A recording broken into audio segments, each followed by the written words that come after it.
Assalamu alaikum. Hello friends, welcome to my channel Savings Ideas in Tamil. இப்போ recent டேஸாக gold rate ரொம்பவே கம்மியாகிட்டு போகுது.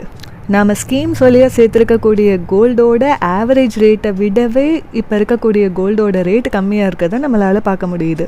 இப்படி இருக்கிறதுனால நம்மளோட ஸ்கீம்ஸ் எல்லாம் ரீக்ளோஸ் பண்ணிடலாமா, அப்படி இல்லைனா வெயிட் பண்ணலாமா அப்படிங்கிற மாதிரியான கன்ஃபியூஷன் நம்மள பல பேருக்கே இருக்குது. என்னோட பாயிண்ட் ஆஃப் வியூவில் இருக்கக்கூடிய ஒரு சின்ன கிளாரிஃபிகேஷனை தான் நான் இந்த வீடியோவில் சொல்ல போகிறேன். இது வழியாக உங்களுக்குமே ஒரு ஐடியா கிடைக்கலாம். ஃபஸ்ட்டு நம்ம டிஜிகோல்டு எடுத்துக்கிட்டோன்னா ஜிஆர்டி இன்ஸ்டா கோல்டு தான் இப்போதைக்கு நிறைய பேர் யூஸ் பண்ணிகிட்ருக்கோம். ஏன்னா அதில் தான் நமக்கு மில்லிகிராம்ஸில் கொஞ்சம் எக்ஸ்ட்ரா பெனிஃபிட்ஸ் இருக்குது. கம்பேர் வித் போத்தீஸ் டிஜிகோல்டு இதில் நம்மளால் கொஞ்சம் எக்ஸ்ட்ராவாகவே மில்லிகிராம்ஸை சேவ் பண்ண முடியுது. அப்படி இருக்கும்போது இதில் நாம் நம்மளோட பேமெண்ட் எல்லாத்தையுமே ஸ்ப்ளிட் பண்ணி தான் மேக்ஸிமம் போட்டுட்ருக்கோம்.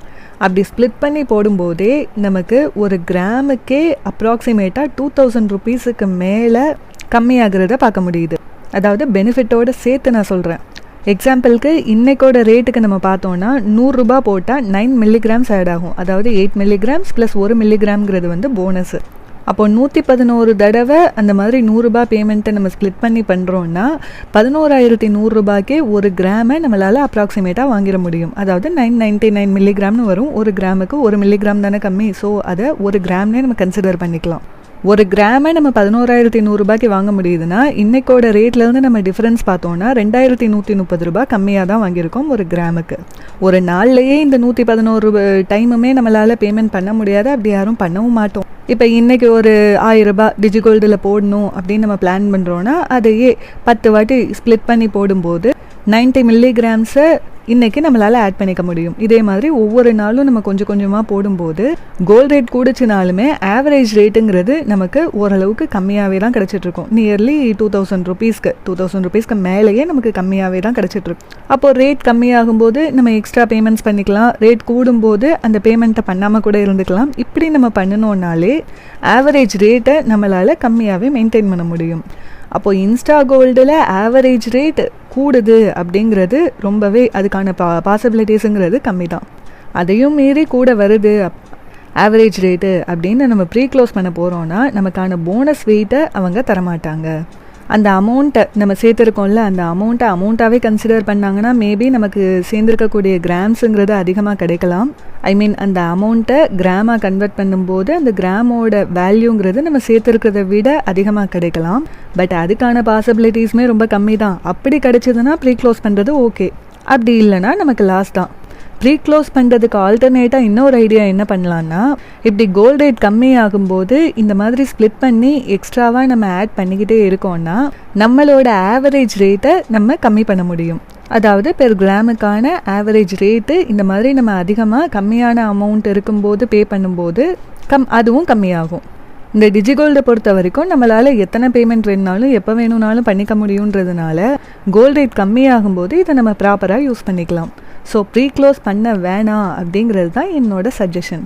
இப்போ நெக்ஸ்ட்டு சிட் ஸ்கீமை நம்ம எடுத்துக்கிட்டோன்னா இதில் ஆப்வியஸாக நிறையா பேருக்கு ஆவரேஜ் ரேட்டுங்கிறது இன்றைக்கான கோல்டு ரேட்டை விட கூட தான் இருக்குது. ஃபார் எக்ஸாம்பிள் ஒரு 14,000 பெர் கிராம் அப்படிங்கிறது நம்மளோட ஆவரேஜ் ரேட்டாக இருக்குது அப்படின்னு சொல்லி வச்சுக்கலாம். இன்றைக்கான கோல்டு ரேட்டு 13,230 பெர் கிராம். அப்போது ஒரு கிராமுக்கான டிஃப்ரென்ஸே 770 ருபீஸ் இருக்கிறத நம்மளால் பார்க்க முடியுது. இவ்வளோ டிஃப்ரென்ஸ் இருக்கிறதுனால நம்ம ப்ரீக்ளோஸ் பண்ணிடுறது தான் பெஸ்ட்டு அப்படின்னு தோணலாம். பட் இப்படி ப்ரீக்ளோஸ் பண்ணும்போது எல்லா கடையிலையுமே நம்ம சேவ் பண்ணியிருக்கிற அமௌண்ட்டாக கன்சிடர் பண்ணுவாங்களா அப்படிங்கிறது டவுட்டு தான். ஒருவேளை கிராம்ஸாக தான் கன்சிடர் பண்ணுவோம் அப்படின்னு சொன்னாங்கன்னா அது நமக்கு கண்டிப்பாக லாஸாக தான் இருக்கும். அண்ட் மோரோவர் வேஸ்டேஜும் நம்ம தான் பே பண்ணி ஆகணும். ஏன்னா 11 மந்த்ஸ் வெயிட் பண்ணாமல் ப்ரீக்ளோஸில் பண்ண போகிறோம் அப்படின்னா வேஸ்டேஜை நம்ம தான் பே பண்ணுற மாதிரி இருக்கும். அப்படி அமௌண்ட்டாக கன்சிடர் பண்ணி எக்ஸ்ட்ரா மில்லிகிராம்ஸ் ஆர் கிராம்ஸ் வந்து நமக்கு அதில் ஆட் ஆகுது அப்படின்னு சொல்லி வச்சுக்கிட்டாலுமே கூட நாம் போடக்கூடிய வேஸ்டேஜோடு சேர்த்து அது கவர் ஆகிருமா அப்படிங்கிறத நம்ம செக் பண்ணணும். எக்ஸாம்பிளுக்கு ஒரு 10% வேஸ்டேஜ் இருக்கக்கூடிய ஒரு ஜுவல்லை நம்ம எடுக்கிறோன்னா இன்றைக்கான கோல்டு ரேட்டுக்கு 1323 ருபீஸ் பெர் கிராம் நம்ம வேஸ்டேஜ் மட்டுமே பே பண்ணுற மாதிரி இருக்கும். இந்த வேஸ்டேஜோட அமௌண்ட்டு இந்த டிஃபரன்ஸை விட அதிகமாக தான் இருக்குது. நான் குறைஞ்சது 10% வேஸ்டேஜ் போட்டிருக்கேன். ஆனால் மேக்ஸிமம் 10% விட அதிகமான வேஸ்டேஜில் தான் ஜுவல்ஸ் இருக்கும். ஸோ ஜுவல்ஸாக தான் பர்ச்சேஸ் பண்ண போகிறீங்கன்னா தயவு செஞ்சு வெயிட் பண்ணியே நீங்கள் வாங்குங்க. அப்போ தான் வேஸ்டேஜில் நமக்கு பெனிஃபிட் கிடைக்கும். அப்படி இல்லை காயினா கூட நான் வாங்கிப்பேன் அப்படிங்கிற மாதிரியான பிளானில் இருக்கீங்கன்னா கடையில் நீங்கள் ஃபஸ்ட்டு கால் பண்ணி கூட விசாரிச்சுக்கோங்க.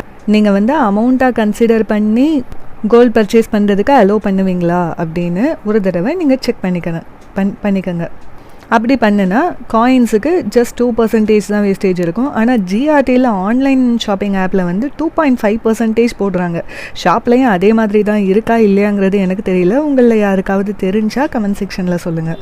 ஸோ 2% மட்டும் பே பண்ணுறோன்னா இன்றைக்கான கோல்டு ரேட்டுக்கு 264, 265 அந்த மாதிரி ரேஞ்சில் மட்டும் வேஸ்டேஜ் பே பண்ணுற மாதிரி இருக்கும். அதோட அடிஷ்னலாக ஜிஎஸ்டி, அது நம்ம ஸ்கீம் வழியாக வாங்கினாலும் சரி, நார்மலாக போய் வாங்கினாலும் சரி, அது கம்பல்சரி 3% நம்ம பே பண்ணி தான் ஆகணும். இப்படி காயினாக வாங்குறது பெனிஃபிட்டாக இருக்கும் அப்படின்னு உங்களுக்கு கன்ஃபார்ம்டாக தெரிஞ்சால் மட்டும் நீங்கள் அந்த மாதிரி ப்ரீ க்ளோஸ் பண்ணி வாங்கிக்கலாம். பட் ப்ரீ க்ளோஸ் பண்ணுறதுக்கு முன்னாடி 1க்கு 10 தடவை நல்லா யோசிச்சுட்டு போயே ப்ரீ க்ளோஸ் பண்ணுங்கள். ஏன்னா இத்தனை மாதம் நீங்கள் பொறுமையாக வெயிட் பண்ணிட்டு இருந்திருப்பீங்க, அது வேஸ்ட் ஆயிடுச்சு அப்படின்னு பின்னாடி எக்காரணத்தை கொண்டும் ஃபீல் பண்ணிடவே கூடாது. அதுக்காக தான் ஜுவல்லாக தான் பர்ச்சேஸ் பண்ணணுன்னா நீங்கள் கம்பல்சரி வெயிட் பண்ணுங்கள். அதுதான் உங்களுக்கு பெனிஃபிட்டாக இருக்கும். இந்த வீடியோ வழியாக உங்களுக்கு சின்னதாவது ஒரு கிளாரிட்டி கிடச்சிருக்கும்னு நம்புகிறேன். இந்த வீடியோ யூஸ்ஃபுல்லாக இருக்குன்னு தோணுச்சுன்னா ஒரு லைக் போட்டுருங்க. இந்த வீடியோ பற்றின உங்களோட கருத்துக்களை கமெண்ட் செக்ஷனில் சொல்லுங்கள். இதை விட அடிஷ்னலாக ஏதாவது கருத்துக்கள் உங்களுக்கு இருந்துச்சுனாலும் அதையும் கமெண்ட் செக்ஷனில் சொல்லுங்கள். இந்த மாதிரி யூஸ்ஃபுல்லான சேவிங்ஸ் ரிலேட்டட் வீடியோ பார்க்குறதுக்கு என்னோடய சேனலையும் சப்ஸ்கிரைப் பண்ணி வச்சுக்கோங்க. இன்னும் ஒரு நல்ல வீடியோவில் மீட் பண்ணலாம். பாய்.